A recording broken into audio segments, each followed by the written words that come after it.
apparently George Bush has Pete Olson's back. So what he wanted to do was turn off the cameras because apparently he was going to talk frankly. Of course, that invited someone to turn on the camera. And he was secretly recorded. And now that recording has popped up on ABC TV outlet in Houston. And we are going to show it to you. He's talking about Wall Street and what happened. There are a couple of very revealing moments in here. Let's watch it first and we'll talk about it. Wall Street got drunk. One reason I actually turned on the TV cameras. He got drunk and now he's got a hangover.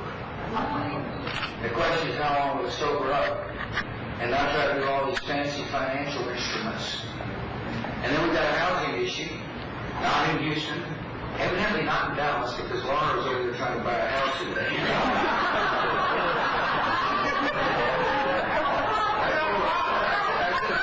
I like Crawford. Unfortunately, after 8 years of asking her to sacrifice, I am no longer the decision maker. She'll be decided. Thanks for the suggestion. The suggestion don't yell at her when she's here. I did tell her, I said, Mike, we've been on government pay now for 14 years. Go slow.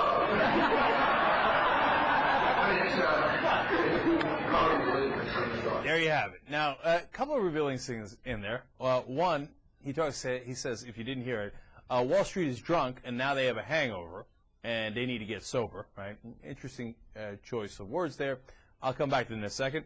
Then he says they're using fancy financial instruments. I'm definitely going to come back to that one. But I want to start with what he said about the housing first. He says they're going to move to a house in Dallas. There is where Laura Bush is looking for a house. And I thought, you know what? You are such a fraud, man. That whole Crawford thing, that ranch and how he's a farmer out there and he's ranching even though there's no farm, and all he does is goes clear his brush for no apparent reason. There's nobody grazing, there are no cows, there are no horses, there are no nothing. It's just a ranch where he just goes and clears brush for no... See, you're supposed to have a reason for clearing brush. Anyway, you know he brought that Crawford ranch right before he started campaigning for president. And now, as soon as his term is over, he's going to sell it. Because it was a prop, man. It was supposed to trick you into thinking he was a cowboy. And unfortunately, for far too many of us, it did trick them. I shouldn't say us, because I didn't vote for his ass. But some of you all did, okay? And he was playing with you the whole time, man. Crawford.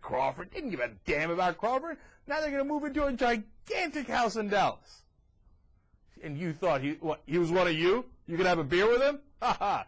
Well, that leads us to point number 2. It says Wall Street is drunk, and they got a hangover, and they need to sober up.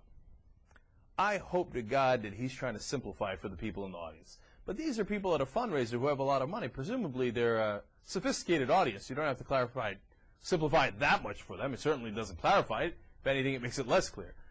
And when he throws in the word, hey, they just did some fancy financial instruments. Maybe I'm overstating it, but I get a sense here that Bush doesn't know a thing about what happened on Wall Street. Like, does he understand the subprime market?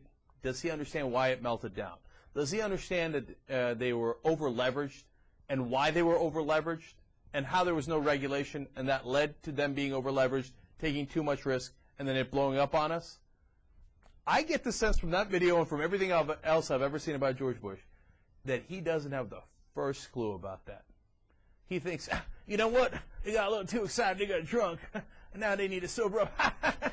You know, they did some fancy financial instruments that I don't understand, but yeah. But this is important, and I'll tell you why it's important. Because if the president doesn't understand the consequence of his decisions, this is what happens. It blows up on all of us.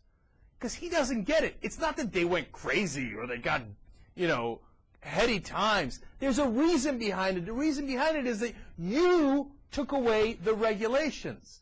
And when you didn't provide a check on them, they made too much money in the short term, taking too much risk, and then it blew up and it's about to fall on our lap. But you don't understand that because you're a simpleton.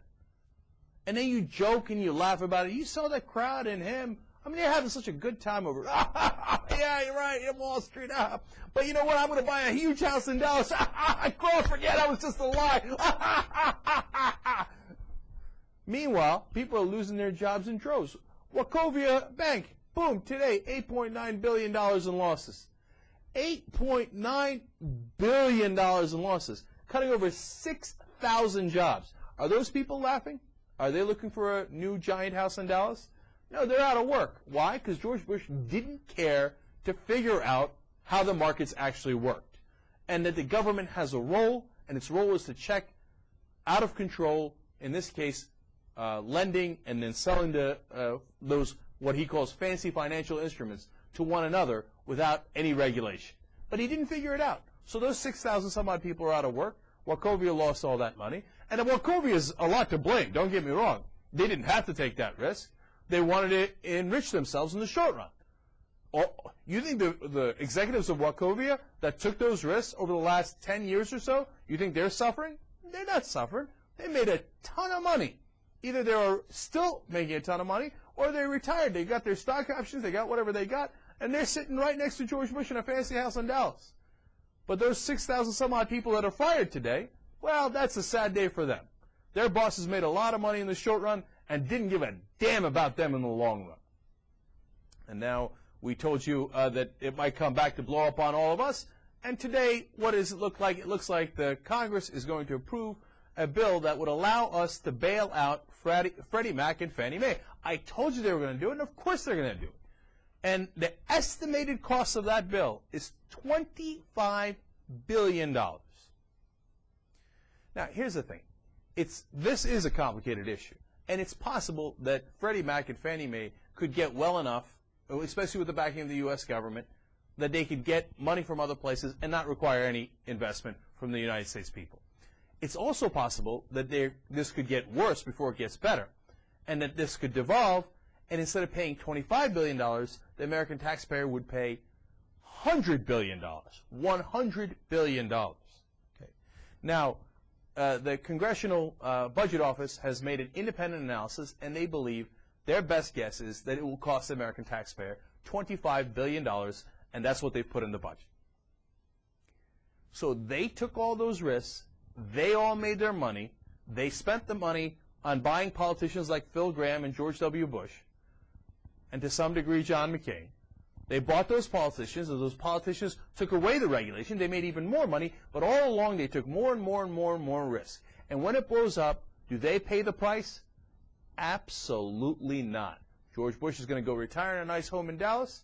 The rest of them are retired wherever they are, or they're still making money hand over fist. The people who get hurt are the people who lost their jobs at Wachovia and the American taxpayer. $25 billion. You know, whenever you ask for a domestic program, hey, I want to help the poor, or I want to help young kids who need a head start, I want to help in disease prevention, etc. All these things that the government could be doing. Building infrastructure so our bridges don't fall down in Minnesota, so we can have strong levees so when the hurricanes come, we're not blown away and 1,000 people don't die. All of those things we don't have the money for. Why? We just gave $25 billion to George Bush's Wall Street buddies. And they're having a good old time over it, man. They're laughing. You hear them? Those were the Republican fundraisers in Houston. They're having a good time. You think they care that you're in an economic recession and you might have lost your job, or you got credit card bills, and those credit cards are now charging you usurious rates of 20%, 28%, and you can't pay those bills? They don't give a damn. They're not on your side, man. And you'd have to be an absolute sucker to think they are. If you're a mega wealthy person listening to this and you're making a lot of money off of government contracts or government deregulation, okay, go ahead and vote Republican. I get it, right? But if you're anybody else and you think the Republicans are on your side, you're an idiot. You don't know anything about what's going on in this country. They're screwing you and having a great time doing it.